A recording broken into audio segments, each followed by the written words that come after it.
här har varit våran sovplats i natt.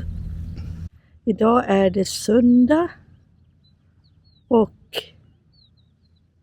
vi tror att nästa söndag har vi nog kommit till Italien. Vi har inte bokat biljetter än och vi har inte sagt fullt ut. Jag tror att det ni ser där borta var skälet till varför David ville stanna här, för han såg en T3 Syncro. Nå, Och såg den övergiven ut? ja, lite ensam såg den.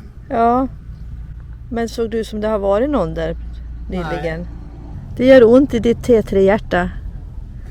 Och kanske Syncro-hjärtat också. Det är hemskt om den ska stå där och liksom ätas upp av väder och vind. Att det är övergiven nästan.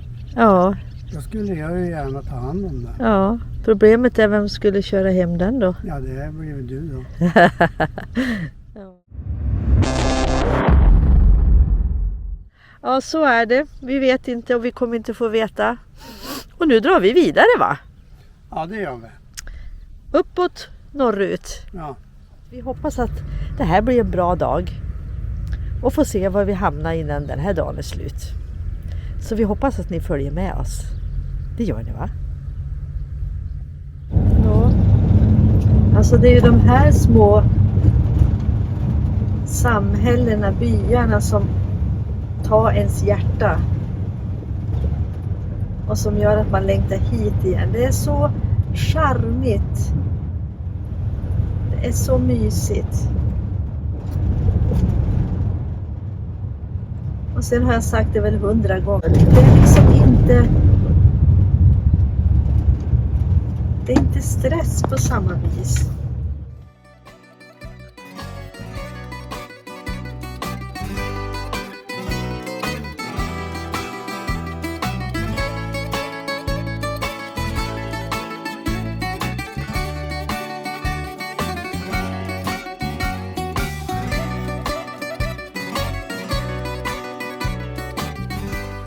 Det skulle Björn kanske inte gilla att köra. Nej, då hade han nog inte tyckt att Björn är alltså Davids bror, om ni inte har uppfattat det. Han skulle nog inte ha följt efter sin storebror här. Möter man någon här, vet du, då gäller det att man är vänner. Då får någon backa. Ja.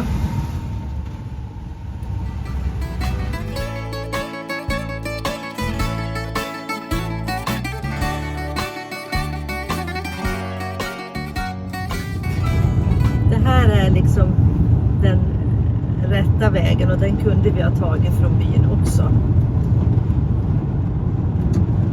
Men vi gjorde inte det. Ja, nu kör vi norrut.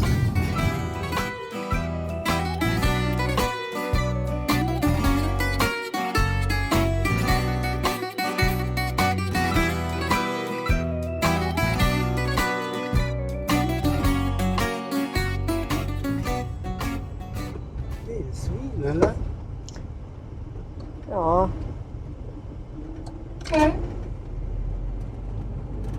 Men är det här någonstans vi har varit, tror du? Här är det får. Det kan vara här. Jo, vänta. Titta. Där nere är den där lilla ön.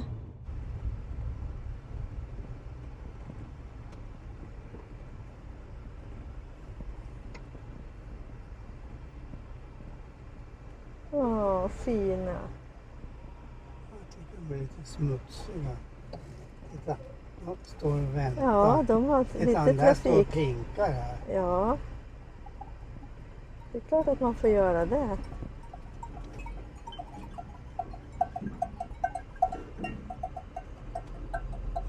David, jag tror att det är här ner till vänster. Vad då för något? Det ena så här hutt och butt stället vi stod på. Kan vi inte köra ner och titta om det är öppet där? Här är nog vägen ner. Här till vänster. Tror du? Ja, det tror jag. Nej, här var vi inte. Jo, det här du har... Jo. Jaha.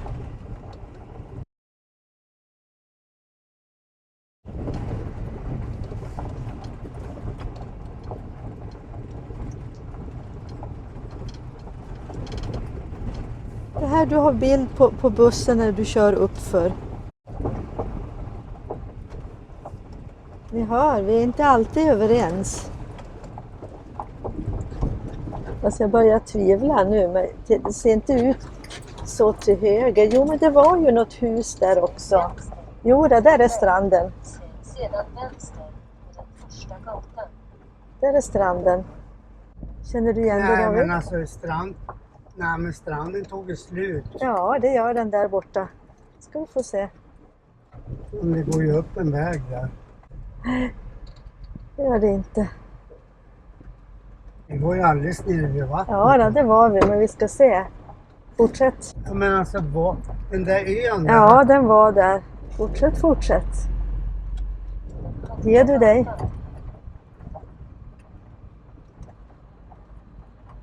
Nej, jag vet inte. Jo, jag ska få se. Jag är 100% säker att vi har varit här. Det roliga var ju att det var ju får här också då som var och gick mellan bilarna när vi stod här. Det var bara det att då när vi var här var det en massa små hus också. Nu står de här i backen istället. Ja, och vi stod där uppe där stenarna är. Till höger om den vita bilen, där stod vi. Mhm. Han är inte övertygad än. Men de har ju rivit allt som var här då. Känner du igen dig? Ja, den här höga vallen. Ja, och att det var små hus här hela vägen. Ja. Äntligen!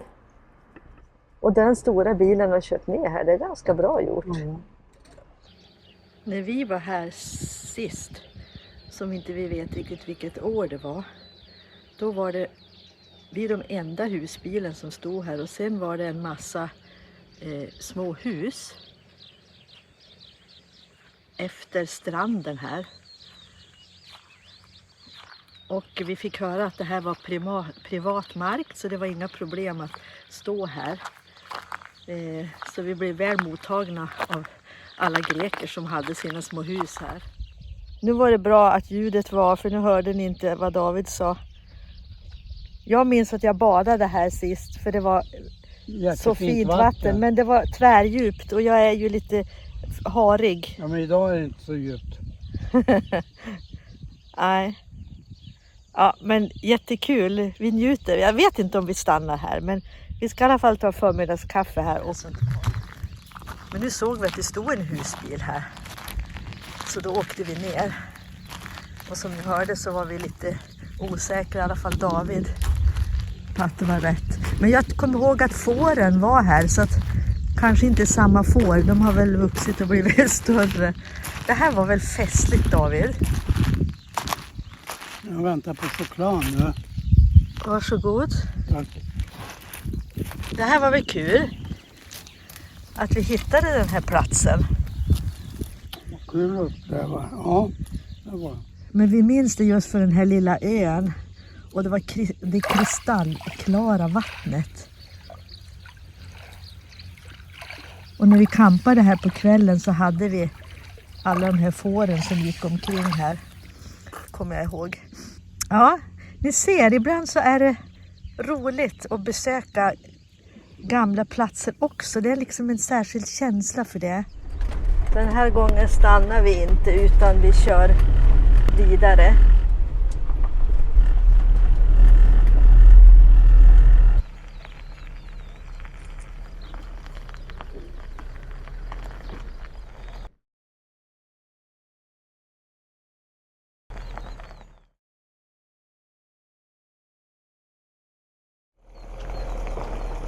Men ni ser att det här är bara en plats för mindre bilar, eller i alla fall sådana som har fyrhjulsdrift. Man ska nog inte riskera att åka här annars. Hej då, David! Vi ses någon gång framöver.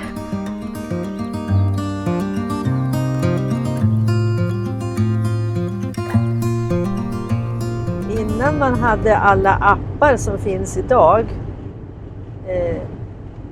som kan hjälpa en att hitta platser som andra har hittat, så ja, men då fick vi ju leta oss fram själva. Och då hittade vi ju alla de här trevliga platserna. Och så det alltså finns ju en liten nackdel egentligen med de här apparna, för det gör ju att många kommer till samma plats. Och om det då är så att det inte är så populärt, att man blir för många och man inte ska stå... Alltså vi är noga med att tänka hur vi parkerar faktiskt. Vi ställer oss inte på platser som inte känns bra, eller vi är noga med att hålla snyggt kring oss och vi tar inte ut bord. Stolar kan vi ta ut ibland, men bordet tar vi väldigt sällan ut när vi står på en enklare parkering. Nu ska vi tömma soporna i alla fall.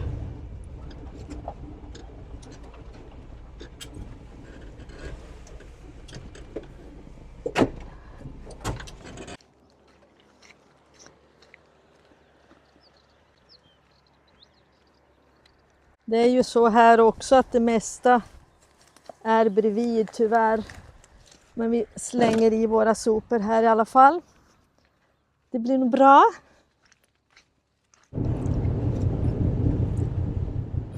Det har varit lite diskussioner de här senaste dagarna på olika sidor på Facebook. Där man har lagt ut en ny lag som man har infört i Grekland sedan januari. Och det handlar om att begränsa för husbilar och husvagnar.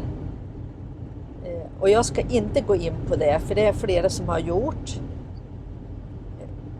Och vill bara tillägga att vi vet att fri camping är inte tillåtet i Grekland, och det har det varit sedan lång tid tillbaka. Så första gången vi var här var det så. Vi vet att jag tror att det är ända ner på 70-80-talet någon gång. Så det är inget nytt. Och det här att man bara får ha en husbil parkerad på sin gård, det är inte heller nytt. Så ja, man har liksom skrivit om det nu som att det här är något nytt som har hänt, och det stämmer inte. Och någon organisation i alla fall har gått ut nu med en text och bara förtydligar att det man egentligen har gjort nu i Grekland är att återigen liksom ha förtydligat den här lagen som har funnits sedan länge. Och man kan parkera 24 timmar, det är typ samma som vi har hemma. Men fri camping är inte tillåtet, och man får inte stå i naturreservat eller på olika andra ställen. Vi vet det också, och vi brukar tänka oss för, och vi parkerar snyggt, och vi, som jag sa tidigare, vi plockar inte ut som om vi var på en campingplats om vi parkerar någonstans för en natt. Sen står vi också på campingar ibland, och det är både skönt och mer avkopplande, och man kan lämna bilen och man kan tvätta kläder lättare kanske än när man ska leta upp såna här tvättinrättningar.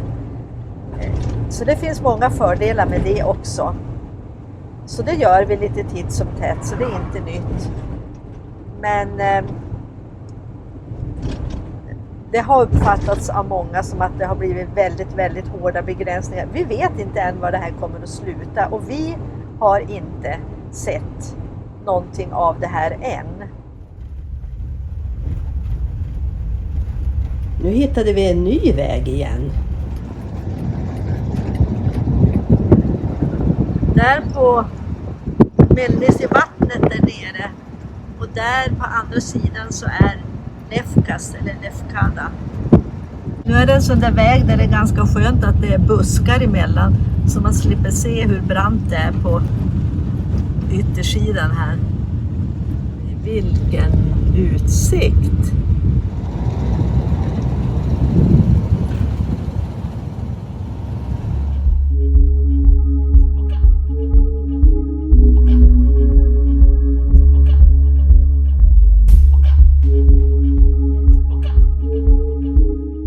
Vi hade ingen aning om vad vi hade kommit till. Och faktiskt så kändes det nästan lite spöklikt.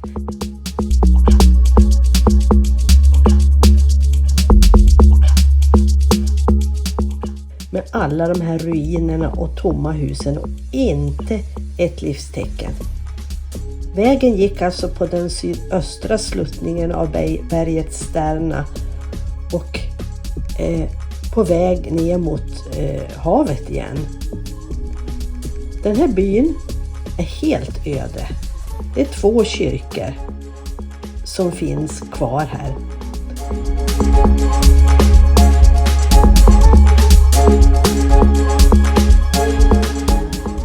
Och det hände alltså 29 oktober 1966 så var det en jordbävning här. Och förstörde hela byn och sedan dess har det sett ut så här. De som fanns kvar, de flyttade över till Lefkas någon gång på 70-talet. Och det är utav ekonomiska skäl därför att byns jordbruksverksamhet drabbades jättehårt och avskaffandet av deras tobaksodlingar och andra produkter. Så man lämnade helt enkelt och nu står den där helt öde.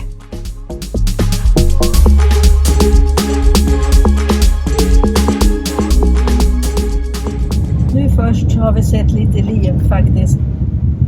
Visserligen inga människor men det var en kossa så att någonstans borde någon men hela den övergivna byn fanns ingenting.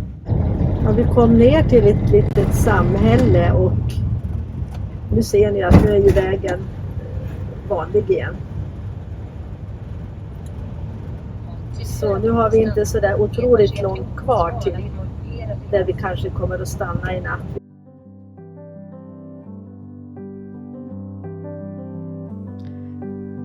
Ja, det går. Tiden, dagarna rullar på. Och vi har stannat på många fina ställen och sett mycket. Men allt kan vi ju inte visa, det förstår ni ju. Men en sak till och en camping ska ni faktiskt få se nu. Alltså nu har vi kommit fram till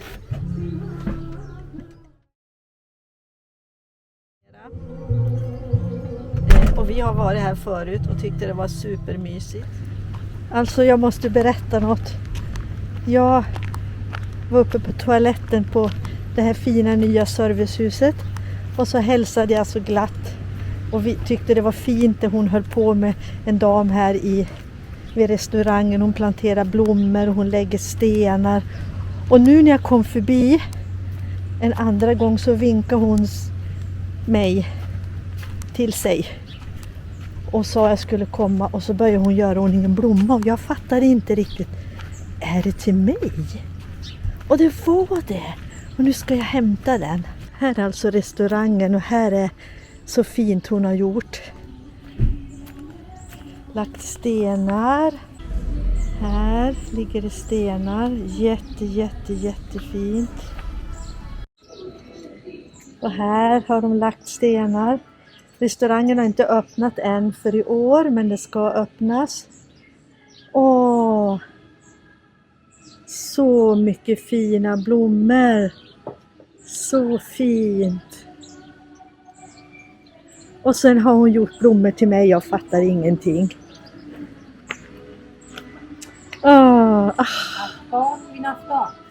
Okej. En pelargon. Tack. Så fint. Tack. What's your name? Kristina. Christina. Cassiani? Cassiani. Yes.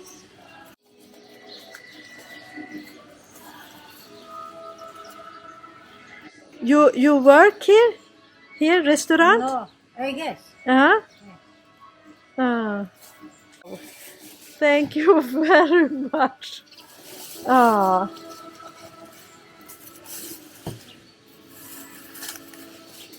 Jag är helt överväldigad. Jag tror så här. Ibland, om man hälsar är glad och visar uppskattning, så får man det tillbaka på något vis. Vet ni, jag blir nästan rörd. Och ni förstår säkert att för mig är det inte möjligt att ta hem de här stora krukorna. Men jag ska försöka ta hand om blommorna så att de får följa med. Men det kan jag inte förklara för henne nu. Utan jag tar mina krukor och går. Hon gjorde min dag. Kan ni se här vad jag bär? Helt fantastiskt. Ja, det där jag pratade om för länge sedan i något klipp. Att alltid hälsa på någon okänd människa. Det kan betyda så mycket. Och jag tror att det betydde det för henne. Och det gjorde det för mig också. Och här sitter jag och redigerar film. Alltså David, jag vet att det här inte är möjligt. Men du måste se vad hon har gett mig. Kan du komma här, ska jag visa dig. Vi måste ju ta bort det ur krukorna. Men det går ju inte att säga nej när jag får en stor kram. Och så får jag blommor. Ja, och då ska vi göra nu då? Ja, men vi har dem så här nu. Sen får vi ta dem och sätta det i någon mugg. Och jag får försöka förvalta. Vad är det för blommor? Det är en pelargon. Titta här, jag har en i handen. Det hänger två. Och det här andra, det är ju den som jag ville ha med mig hem. Som du plockar på stranden? Ja, det är inte riktigt samma sort ser jag nu. Nej. Men det här betyder jättemycket. Jag är riktigt rörd. Oj, oj, oj. Ja, här står mina fina små blommor som jag fick. Det får bli en historia för sig det här. Men jag är så glad. Och sen har jag tidigare idag också fått. Här har vi en liten tjej som bodde här bredvid oss. Helt plötsligt så kom hon och gav mig de här blommorna när jag satt här ute. Ja, vilken dag. Blomsterdagen kan man kalla det. Idag blir det ris och tomatsås med tonfisk. Ja, det får ta. Och så tänkte jag visa bara att idag så dricker vi den här goda drycken som trevliga damen vi fick köpa av henne. Hon som vi har träffat förut också. Ja, det är inte många gånger vi har suttit ute. För att vi har suttit bara på sådana ställen där man inte direkt. Men alltså, man tar inte ut bord och stolar hur som helst, var som helst. Så nu är vi ju på en camping. Och då känns det liksom lite mer, eller då är det ju helt okej att göra det. Så nu sitter vi ute och äter. Smaklig måltid, min vän. Tack. Det var mycket bra. Vad tror du går att äta då? Smakar det någonting? Smakar som det brukar. Det smakar som det brukar. Och då är det ganska positivt, eller? Tonfisk. Det är inte så dumt. Det är inte så dumt. Nej, det blir bra. Så nu ska jag äta också. Så här ser stranden ut. Det är sandstrand men också lite sten. Sen är det väldigt mycket små klippor här. Och man får tänka sig för lite grann när man kliver i vattnet här.